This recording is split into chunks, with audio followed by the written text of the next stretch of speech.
Spider, who can spider CFL Red Zone rule? A continuation. Okay, we're back.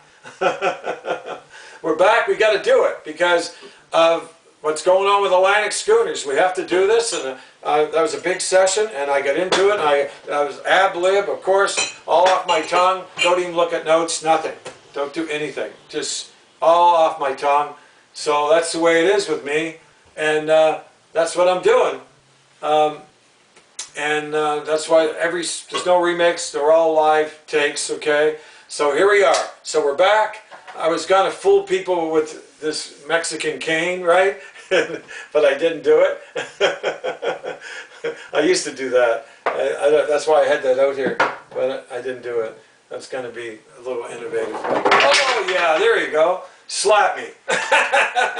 Okay, stop it. All right, then we're going to have some fun. All right, let's talk about Halifax, the situation here. What's going on in Halifax. And little things I've been hearing and things have been happening. Actually, Randy Ambrosie was on, okay, he was on in Vancouver when they announced that, okay, and they sold 40,000 seats in the first day for the Grey Cup. And by the way, the big game tonight, we'll talk a little bit about it, Calgary Stampeders. Home opener BC Lions, who lost against the Argonauts. I was really surprised at that.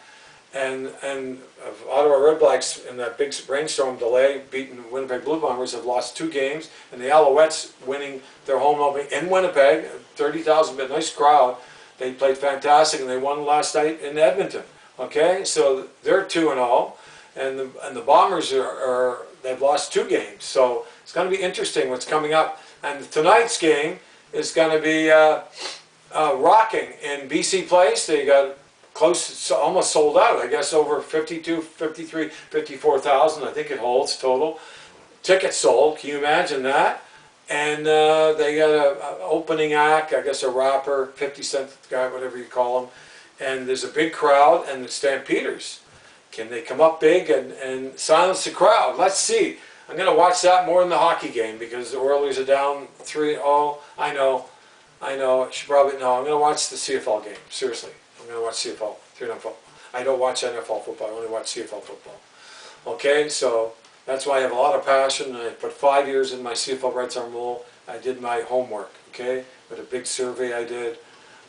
That's all on my Facebook page. By the way, the presentation that I did for the CFL on my SPYDER CFL Red Zone rule, the last one, is on my SPYDER CFL Red Zone rule Facebook page. Check it out, okay? And my son, I was talking to my son about, we're going to put some new stuff up very soon, within another couple of weeks, on my, or so, no more than 3 weeks, but probably 2 weeks, we'll have some more stuff up on my Facebook page, or less. Okay, let's talk about Halifax situation. And Ambrosie was on when they announced the Grey Cup about a week ago, so actually, is on with the radio station that does the BC Lions games, and it was on YouTube. I saw it, and they asked him about expansion in Halifax. Now, he actually, when they were talking about Quebec City, he sort of pivoted away from the Quebec City bit, and he better, because he better. Okay, if he has any brains at all, because why they put 2 touchdown Atlantics and Wolfville, 1 St. Mary's here. He better get down here and talk to Premier Houston, because I'll tell you why. I'll tell you why. And I'll tell you what's going on behind the scenes with Mayor Savage is not running. Okay, the radical leftist liberal that's destroyed our city, as I spoke to before, him and Trudeau, that destroyed our city. So the big thing is when I came back, the news, of course, you heard about the female soccer professional team. Well, they're going to be playing at the Wanderers grounds. So, and then Mayor Savage was, I'll get back to what Randy Ambrosie said at the Grey Cup on radio there about when they had the Grey Cup tickets go on sale and they promoting the Grey Cup in Vancouver this year. But I'll get back to that. But I want to get to Halifax locally first. I just want to, I'm sorry, but I need to tell you this first before I tell you what Randy Ambrosie said, because it's important. Try to put it all together here. Okay? So what I found out is that Mayor Savage, I think I mentioned before, that he said that he hopes they get it done. He's not running. There'll be Phil Moore, another sleazy liberal, I hate to say it, but he is, radical leftist liberal, all this bullshit. He's going to run, and he was down there with Mayor Savage at the Wanderers ground with the CPL team and Derek Martin, and may not even be in business for 2 years that late. Anyway, they're going to get their, it's going to happen. They're going to get their Wanderers 8,500 little Mickey Mouse, $40 million worth of taxpayers' money venue there. They're going to get it. I'll tell you why they're going to get it. Because this female soccer team have announced that they're part of the 6-team new professional soccer league in Canada, and 1 team's in Halifax. They're going to be playing the Wanderers ground. So it's a done deal. That's going to be built. And it's going to be probably built. They're doing a thing right now because it's politics, right? But they're doing the thing right now, and there's going to be soon an announcement on that, what's going on that, and that's what's going to happen. And I would think if Fillmore is running, he's in on it too. So that is going to happen. So they're going to put an artificial turf in there. So Derek Martin's sons, their high school football can play there because they play high school football. But there's going to be 8,500 seats, that's all. The Metro Center in Halifax holds 11 for hockey, imagine. It's so political, okay? And $40 million is thrown out the window. And now they get a female professional soccer team. How long is that league going to stay afloat? Costs money to run a league, you know. It's unbelievable. But it's so liberal-driven politics. It's sickening. Just like their drug encampments all over the city, all lies. You know, they go to work every day with lunch. Are you kidding me? Are you kidding me? Yeah, Trudeau's giving them drugs, and Mayor said cell phones, like food, everything, symmetrical. It's all like, oh yeah, because he's running this homeless ads. See, it's all part of it. It's all a scam. So that's what they're going to have down there, because they got drug encampments all over around the Wanderers grounds. It'll be a good fit, actually. Anyway, so that's going to happen. But here's what's happening with Houston. So this is why Ambrosi, I'll get back to what Ambrosi said. Ambrosi said in Vancouver recently, when announcing the Grey Cup pre-sale tickets and going over the festivities and that, when he was on radio, when he was asked about expansion, he said basically and indirectly that it's not, the book isn't closed. It's a facilities issue. It's got to be the proper facility, he said. It's got to be the proper facility. So the proper facility is not a little Mickey Mouse prefab pop-up little thing like the Wanderers ground. That's, I mean, a drop in the bucket, $40 million. But a proper facility would probably be anywhere in Halifax from 85 to 100. Okay, the reason I say give that figure because I went down and did more pictures at St. Mary's. I did a lot of pictures there. And I went through the whole thing. Pictures I took. And they're grading off. The only thing I don't like what they're doing, around the exchange, they put a walk and they put lights, they have some trees there, but those trees can be cut down. Money talks. But something still could be done there. But and that side with exchange is probably not as many roads, but something still could be done at St. Mary's. And the reason I say this, and the reason why I think it could happen, because the way they're grading it off, and the way that wall is set up there by the exchange, and just the fact that the track is old, it's not an 8-lane track, and they're going to be building new high schools in Halifax. I mean, I think Houston's behind it, and and that's where you build a new 8-lane track for high schools. Dow doesn't have a track, and for St. Mary's, that would be one way of doing it, because they're going to need the track to build anything at St. Mary's. Now, the reason why I think it's possible still, and Ambrosi not closing the book on Halifax so quickly and say, well, that's done. The boat has sailed, because the Quebec City situation, they never did touchdown. Quebec touchdown games there, CFL games there. They put a lot of money into it, Halifax there. They're not going to, and if this owner's still in play, that's important. But the only way this is going to happen is at St. Mary's. That's what I want to tell you. Because what I see when I went down there just before I went to Calgary, I took pictures, and when I see what's going on there, and there's still a possibility, and Houston would be involved, because I'll tell you why he'd be involved. Because he just said the other day, okay, that 2 days ago, that the art gallery, which is $170 million, he's supposed to put $75 million, is in play. He says because of health and because of housing and so forth, healthcare and housing. But the thing is, think about it. I just thought about this, people. Where do you think Premier Houston, and by the way, there's another key factor to component of this. He's also announced a few days ago that he's going to call an early election. So if he's going to call an early election, is he going to put money in an art gallery is going to lose tens of millions of dollars every year? It won't make a cent for the arts people, okay?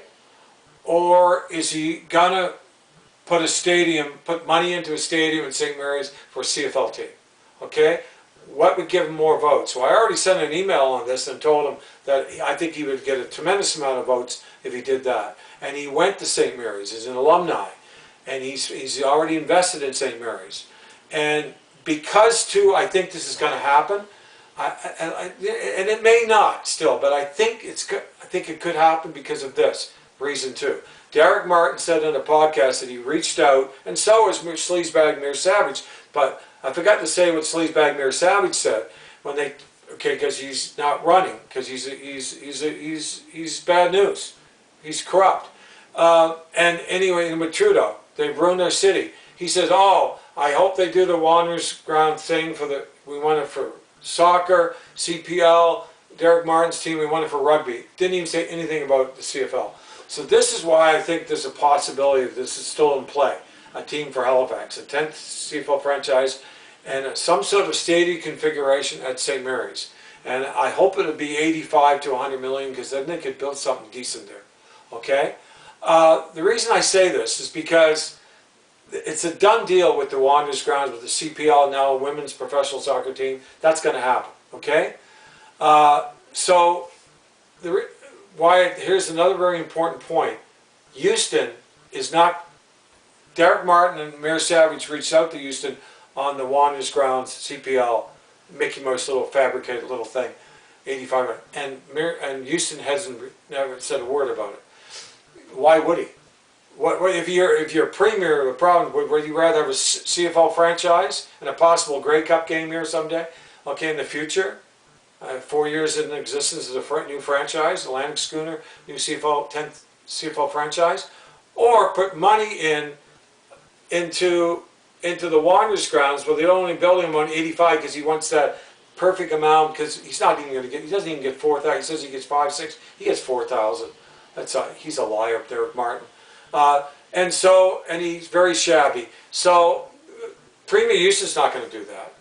He'd be more interested in the CFL franchise and some sort of investing in a facility that would bring in the 10th CFL franchise, and potentially they could be expanded to host a Grey Cup game. So St. Mary's is still at play, and that's why I believe it could happen.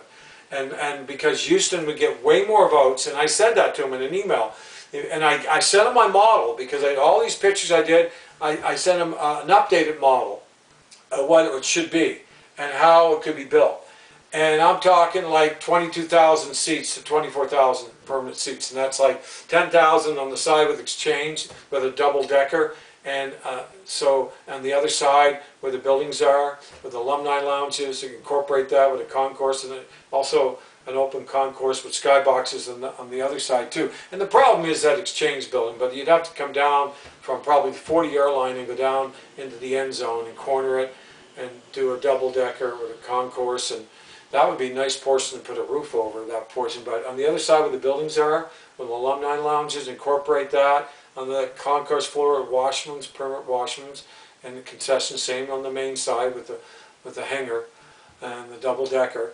And you put not skyboxes, that's on the main side with the hangar, but on the building side, using the track in both cases, all around actually, the stadium and the end zones too, and a party zone in the main zone with that bigger area end zone where they could actually put a big jumbo screen and a big stage for a Grey Cup game and add another 5,000 seats. Look, it's doable. I did my homework. I sent it all to Houston. So $100 million could do it, because all the infrastructure's there. Everything's there. The sewer's there, the water's there. And on the side where the buildings are, you'd have to have press boxes over there. A concourse, okay, right on the same level with alumni lounges, and you'd probably jazz that up, and permanent washrooms and concession. It'd almost be like the Montreal McGill side, that side where they put the new uh, the upper deck on, and it'd be almost like that on that side of the buildings in St. Mary's. And then on the other side, it'd be a bit weird because it's exchange building, because you have to come down the 25 or 30 rows from the 35, 40 yard line down, but then you could put a double decker and go up 50 rows or more. All from the 40 down to the corner of the end zone, okay, where the old clock is, right, at St. Mary's. But I got it all figured out, really. I spent a lot of hours on this. Sent off to Premier Houston, who's a conservative. He's done a good job, and I think he could gain, like I said, you wouldn't believe how many votes you'd get if you did that, and invested in a stadium at St. Mary's, and a multi-purpose stadium, too. St. Mary's could use, you have a Vanier Cup there, right, for university sports, too. You know, now we wouldn't have a track, but build a track in a new high school, not far. You know, that's what you do. But it would open up the door for, you know, like soccer too. You know, like what they would probably do is maybe go to, they got a pretty fancy turf in there, just like the Minnesota Viking turf. I don't really like the different colored sections, but it's quite expensive. But there's always ways around taking the permanent lines off artificial turf and just doing like the Argonauts and the Toronto FC, they do. But CFL, you need logos in the end zones. Come on, in all stadiums. That has to change. And Brozy and Dozy hasn't got a clue about any of it. And imagine CTV. Imagine CTV finally getting September 7th, getting a regular season CFL game. Imagine during the week, probably the banjo will be the first one, and then the semifinals only, not the quarterfinals, and then the Grey Cup. And this should have happened. How long you been there, Randy Brozy? Over 8 years, right? I'm pretty sure you have. You've been there 2 terms, I believe. That's 5 years the first term. You've been there 8 years. I'm pretty sure. 8 years too long. You're conflicted. You belong to the Canadian Players Association. You tried to take the CFL owners to court when they wanted to get rid of the Canadian players. Canadian ratios to allow the best available players to play exciting CFL 3-down football. You know, you want the world's best playing their game. That's how it's played at the highest level, and with the best rule, with SPYDER CFL Red Zone rule, okay? Ever adopted by the CFL, and be the biggest rule in professional football, because the NFL couldn't adopt it because it doesn't work for 4-down football. They wouldn't have a rule. If they put their four-down football rule in the red zone, the shame, because it's a done deal. It's if you can't score a touchdown, 4 downs in a little field like that, outdoor arena football, 53 wide, a little 10-yard end zone, underhand the ball. You run the ball for it, just goes to touchdown. It doesn't work. Even Doug Flutie said you have to throw it down away in the NFL for it to work. You know, for the game to work, 4-down football game to work. Hey. With my SPYDER CFL Red Zone rule, it would make CFL 3-down football the greatest and the best and the most entertaining and the most exciting. It's full of drama. The best brand of professional football in the world, and with the best rule, SPYDER CFL Red Zone rule. But anyway, that's my prediction. I mean, or analysis on what's happening in Halifax with the Atlantic Schooners and the 10th CFL franchise. And Ambrosi can't fold the book here. He's got to get down here. He's got to have meetings with Houston. Keep Halifax out of it, because you know what's happening there. The Wanderers, Derek Martin. He's a sleazy liberal like the rest of them, right? Next mayor will be Fillmore. He's another radical leftist, sleazy liberal. He down there with Mayor Savage at the game of Derek Martin's CPL game. Yeah, you know they had him on TV, of course, CTV and Global, and CBC. They're all bought off by Trudeau, you know, to cover up for his corruptness, you know. That's it, you know, Pierre Poilievre is right. So they wake up every day saying, how are we going to keep our money going? We have to keep, you know, lying 1,000,000 times and, you know, for cover up Trudeau's corruptness to get him reelected. We wouldn't be in business. We wouldn't have a job.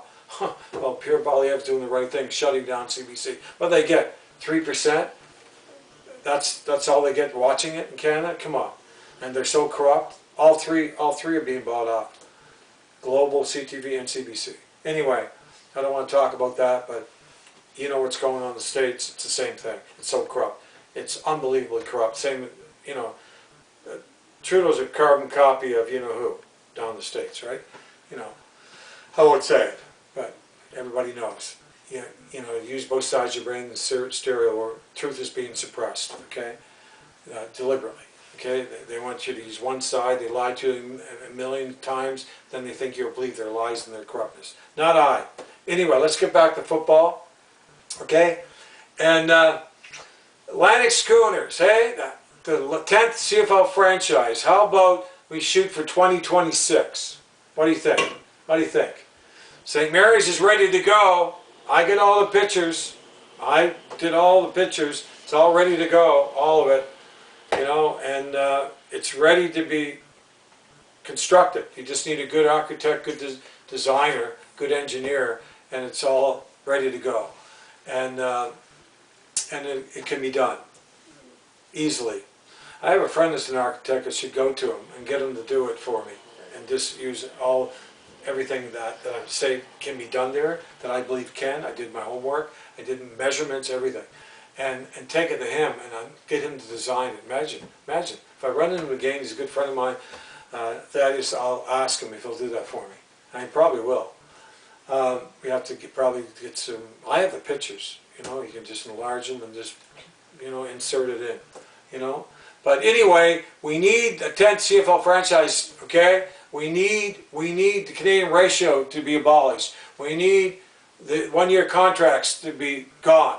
We need TSN to smarten up, okay? Because do you want a good product? Do you want to sell your games with no fans in the stands? The Canadian ratio has to go. My CFL Red Zone rule got to be adopted like now, okay? The biggest rule ever, okay? In our CFL 3-down game of football that could ever be adopted, and huge, probably the biggest role in professional football that ever could be adopted. It's there. It's hey. Staring the CFL right in the eye. It's got to be done. Okay? One-year contracts. Edmund Elks. Name got to be gone. Those 2 E's got to be Edmund Eskimos, not Edmund Elks. That's got to go. Okay? TSN, you got to bring all your spider cams in for every game. Okay? You got to do a better job. I think you need some staff, not so much the panel, but for broadcasting, I think you need an upgrade. It's long overdue. I'm sorry to say. Glenn Souther, I mean, you say my rule's interesting, but you never even mentioned it, okay? Because it's all equal with all of you. Same with the CFL Rules Committee. The coaches, I just need one though. One coach and one GM. Somebody, like Far Lodge, won't say it because he's scared, because of Brandy and Brosie, because of what they did with their stupid hash mark. You don't hear them talking about the hash mark rule, do you? No, it's an absolute dud, okay? But you know, Farron Lodge said he would vote for my CFL Red Zone rule was adopted. Rob Vanstone, who writes for the Saskatchewan Roughriders, said they couldn't write a better script. Steve Armitage, who's done 27 Grey Cups. Steve Armitage, there he is right there. 27 Grey, he's a legend, sports icon in Canada. Did all the Olympics. You know, like, he endorsed my CFL Red Zone rule, like flying colors. He said the only reason it wouldn't be adopted is because of ego, because the CFL didn't come up with themselves. And Randy Ambrosie's got a lot of ego. But Randy Ambrosie, I'm sorry to say, Mr. Ambrosie, I'll call you Mr., but you're a horrible commissioner. Mark Cohen would put you to shame. He would never allow one-year contracts. He would adopt my CFL Red Zone rule. He was the first that actually brought it to the CFL, okay, and their staff, their management. And then Greg Johnson, he wanted to adopt it, okay, and then what happened, they brought in Jeffrey Ordich, and then they fired him, and then Randy Ambrosie became very interested in, because Mark Cohen was interested, and then he just plays the ego game with, you know, says, you know, he doesn't have a vote, you know, he's commissioner. So CFL Rules Committee, you have a lot of ego, all of you that are on there, and you know about my rule, and it needs to be adopted. Okay, and the one-year contracts. And by the way, how do you get rid of the one-year contracts? How do you get rid of the Canadian ratio? You abolish Canadian Player Association. You get 465 Canadian players, like ruling it, dominating the vote. Okay, and then they're hypocrites. There's more than 30 now down in the NFL. Okay, and counting. More going this year. And the Canadian draft is a joke. Canadian CFL draft is a joke. Can't even draft the best players. It's got to be an open draft, CFL draft. But this is what has to happen, okay? This is what has to happen. The Atlantic Schooners, Houston, I'm going to send you an email to watch this video. Premier Houston, you're a conservative, you're a good man, doing a good job, but we need the 10th CFL franchise. I'm gonna send him an email to watch this, and I want him to answer me. Probably won't. Best thing to do is keep it quiet and then come up with a big announcement, right? You're going to get a lot of votes, and you're going to get reelected with a majority if you do that. I can guarantee you. You get a lot of votes. There's a lot of sports fans in Halifax, okay, a lot of football fans, a lot of sports fans in general, a lot of youth playing football too, and flag football, and be a good move for you. St. Mary's is the spot to do it. It's the only spot, really, unless you have a piece of land, you can do it even better. Spend $100 million, okay, $110 million, do it better, and design it that's expandable to 30,000, 24,000 permanent seats with all the amenities, expandable to 30,000 plus for a Grey Cup game. On a piece of land you must have, Premier Houston, the province must have in Halifax. That would be the best way to go, because then you don't have any obstacles like at St. Mary's and tracks and issues like that, and the exchange building that never should have been built there. It comes off the cafeteria. Anyway, that's what has to happen. Spider CFL Red Zone Rule. It's a winner. Okay, it's tailor-made for a game. Okay, I'll be pushing my pitch soon on radio. I'll be talking about that next session. Okay, we got to get the Edmund Eskimos Elks names back. Okay, Eskimos name back. That's a must. You're going to have no fans, it'll fold. The franchise will fold. New ownership's got to do it, like instantly. Okay, you need Spider CFL Red Zone Rule, the biggest rule that ever can be adopted in the CFL and probably all football. Okay, 1-year contracts to go to, and shut down the Canadian Players Association. Okay, shut it down. It's going to be equal amount of votes. Okay, or it doesn't.